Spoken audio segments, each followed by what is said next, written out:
Trump Game here, coming at you with another episode from ChooseYourRelationships.com off of Love Can't Wait, which you can find on Amazon.com. And a lot of people was asking me, what do I think about Trump's ban on Muslims, Hispanics, and basically the ban is on any country. It seems like it's on every country that they don't do business with or they don't want to do business with anymore. That's where it seems like it stems from, But believe it or not, there's a lot of people being deported. And it's been happening throughout the Obama administration. I actually know two women that were over here for 25, 30 years. They had to go back to one woman had to go back to Japan, and the other one had to go back to Mexico, because I think immigration look at it like, if you're not really productive, you're not taxable. For example, the lady that had to go back to Japan, she's over here for 25 years. No house, no marriage, no kids, no investments, no assets. All she had is a job for 25 years. And she was 55 years old. So, if they only let a certain amount of people come over every year from Japan. So if they send her back, they can get a new, younger, fresher girl that's 22, 24 years old, coming straight out of college. And they know that there's a good chance she'll stick around much longer and be much more productive and taxable than the 55-year-old chick. Because the younger chick, Japanese woman, is much more desired when she comes to America. And immigration, they already know what time it is. They know the game. A 55-year-old Japanese woman, nobody really wants her. Nobody really wants her in Japan. At 55, the Japanese guys, they're not fucking with her. She's damaged goods to them. And even in America, nobody's fucking with her like that, because, let's just be honest, a lot of the Japanese women, they don't age well, especially in America. So immigration look at it as a business. They figure out that, some of these people it's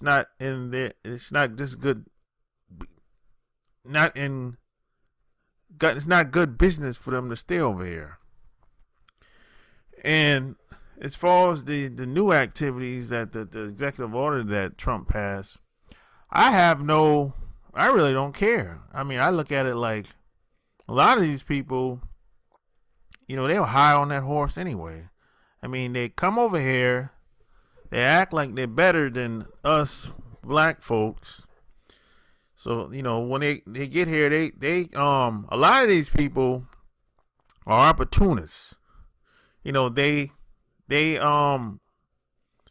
identify with whites and identify with the rest of us only when it suits them, only when it's a benefit to them. A lot of them, these people I know people from Mexico, Guatemala, Chile, Peru, and all through in the Middle East, Dubai, Jordan, UAE. So I know a lot of these people from these different parts of the world that come over here. And, I've helped them I've helped some people with their paperwork. Because, I've had some experience helping other people get over here too. So once they find out that I've had a similar experience with helping other people, that's when they usually ask me for information if need be. So I know a lot of these people that come over here are opportunists, and they don't really have any loyalty to living in America. They don't really have any standards. They're not gonna, they don't really stand for anything when they come over here. They just want to make as much money as possible and live a better life, because where they came from, it wasn't popping for them, right? So you have to understand, people that come over here are not the cream of the crop. The cream of the crop is those people where they came from are doing well. And they don't want to come to America because they don't have to. Now, they might come to America, invest, and have dual citizenship if they're doing well where they came from or wherever they're living at. But a lot of these people that come over here and be like, oh, fuck that, you know what I'm saying? I'm coming over here. This is an American dream and all that shit. Those people that talk that talk and they try to get these big corporate jobs and they get married and have kids and all that. Those people, they're not the most intelligent people in the world. A lot of these people just want to work a job. That's why they jumping the border. Some people are here legally and some people are here illegally.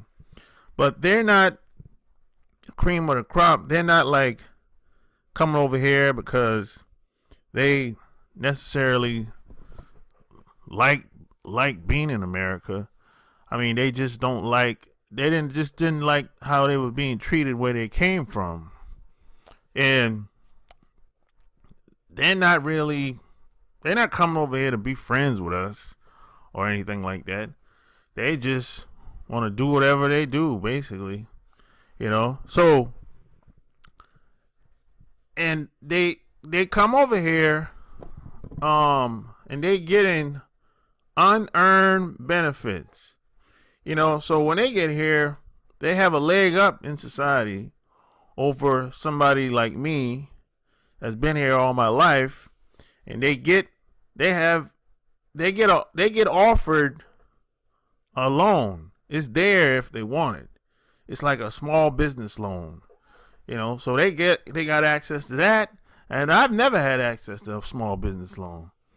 I never had access to any loan except for student loan when I went to college. So, they have an opportunity to get a credit card, and they have a line of credit, and there's no background check because they just got here. So they don't have no background here. So meanwhile, my nephew, he's 20 years old. He still can't get a credit card. They'll say, hey, you got to have credit to get a credit card. So I'm like, okay, so how do I establish credit? Right? They'll say, well, you got to open a line of credit somewhere else. So you'd be like, well, how come I can't open a line of credit here? Why can't you take a chance on me? So it's a lot of red tape. It's a different protocol when it comes to us black folks.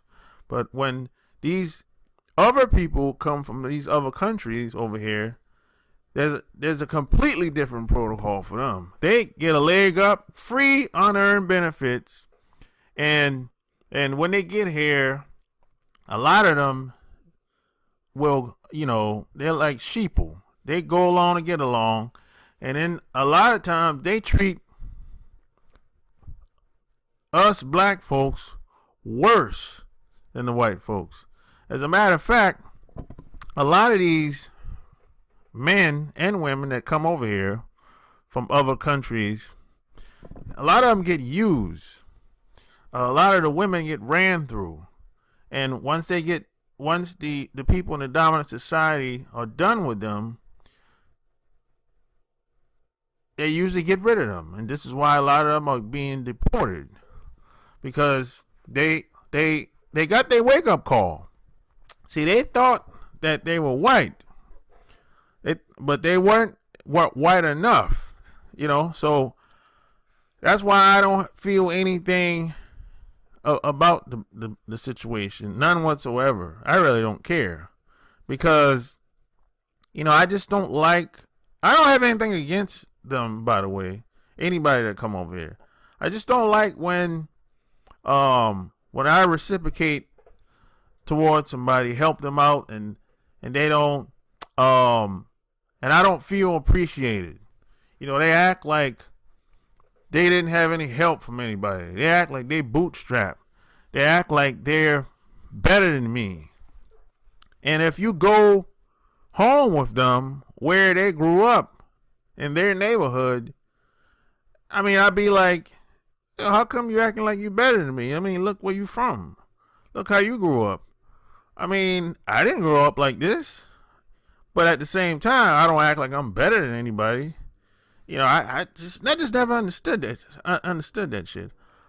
You're from the goddamn dumpster, basically, or from the village, and you act like you come to America, you get all brand new and act like somehow you're better than me just because you done hung around a couple Caucasians at your job or something like that.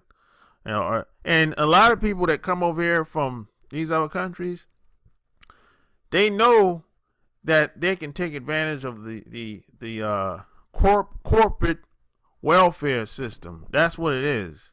They can get free shit because in their country, you can't get no free shit.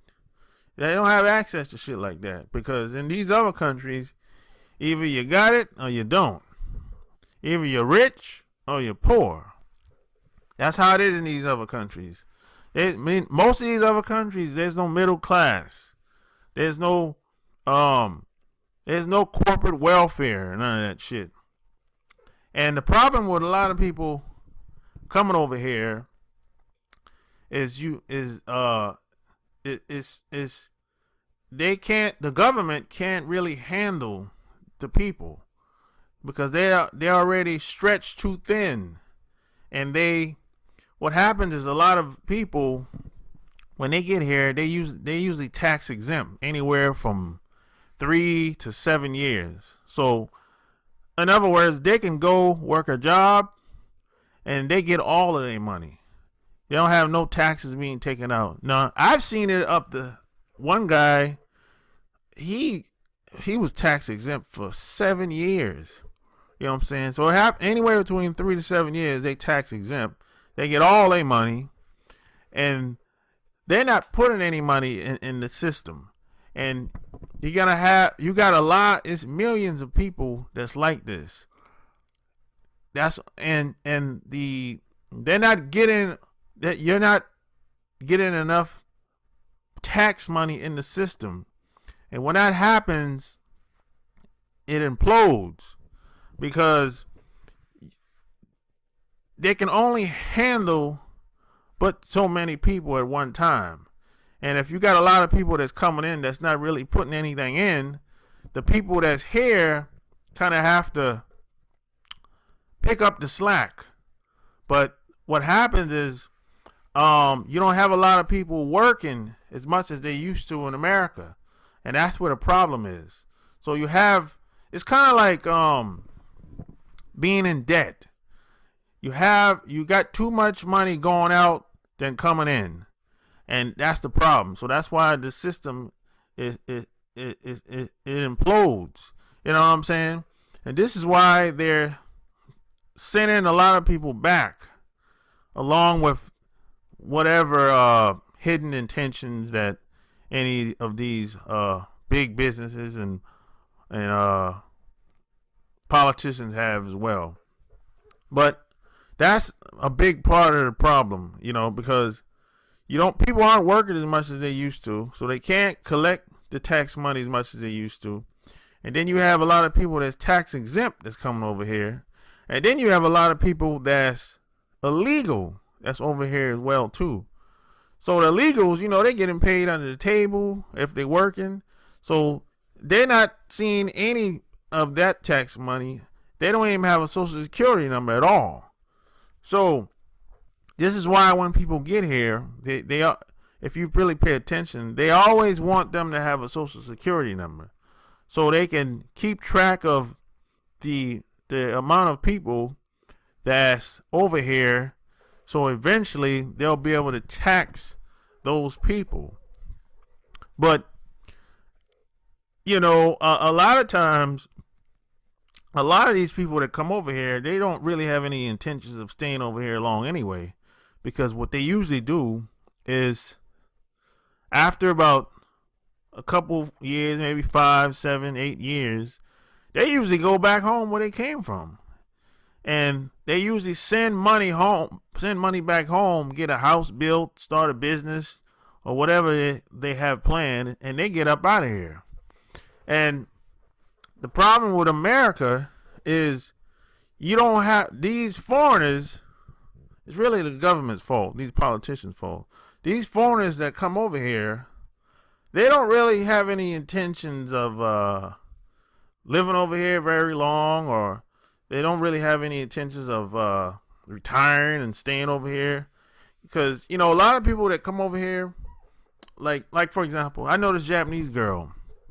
She's like 43. And I asked her, hey, how long are you going to be here? You know, because she got a 10-year visa, just got a 10-year visa. So I said, how long are you going to be here? You plan on staying here until you turn 60 or what? She don't really have a plan. She said, I plan on staying here until I retire. Retire from what? You know, I mean, where she work at, they don't have no pension plan. And how does she know she's going to get Social Security? I mean, how does she even know she's going to get re-up on the next visa?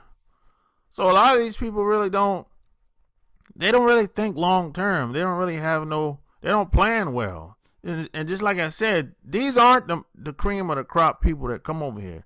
They aren't the most intelligent people that you meet. You got these people that come from these other countries. They just want to come. Most of them come over here, and, you know, they get used up and abused and mistreated, and a lot of the women get ran through, and that's why the economic system is all screwed up, because a lot of these people that come over here, they don't have any, you know, they don't stand for anything when they come over here. They just want to get over here and do whatever they do, whatever that is, and they don't really have no plans, no long-term goals, really. You know, these people that come over here, they're not gonna fight for America. And the only people that's gonna fight for America are the people that have been born and raised here. These foreigners that come over here, they're not fighting for America. If anything happens, you're gonna have to fight for yourself. You probably have to fight for them, because they're not going to. I mean, if you talk to the average person that's from any of these countries, Japan, Mexico, China, Jordan, anywhere, just listen to how they talk. They're afraid. They're afraid that Trump is president. You know, they think that a lot of them feel like, hey, you know what? It doesn't matter how bad I get mistreated, but at least I ain't no nigger. Yeah, a lot of them think just like that. At least I ain't black, because they get treated much worse than the rest of us. But here's the deal: that people that think like that are part of the problem. Just because if you sit back and you see injustice and you don't do anything about it or acknowledge it, it's only a matter of time that it's going to trickle down on you. You're next, buddy. And that's why I don't feel any way or anything about the Trump ban, because I know how a lot of people, and I done met thousands of people that came over here, and I see how they operate. And, you know, after, you know, helping a lot of these people, I don't feel no type of way about it. I'm kind of like, they got their wake up call. So that's what I think. So you tell me what you think. So if you like what you heard, check out my blog, chooseyourrelationships.com. Until next time, I'm out.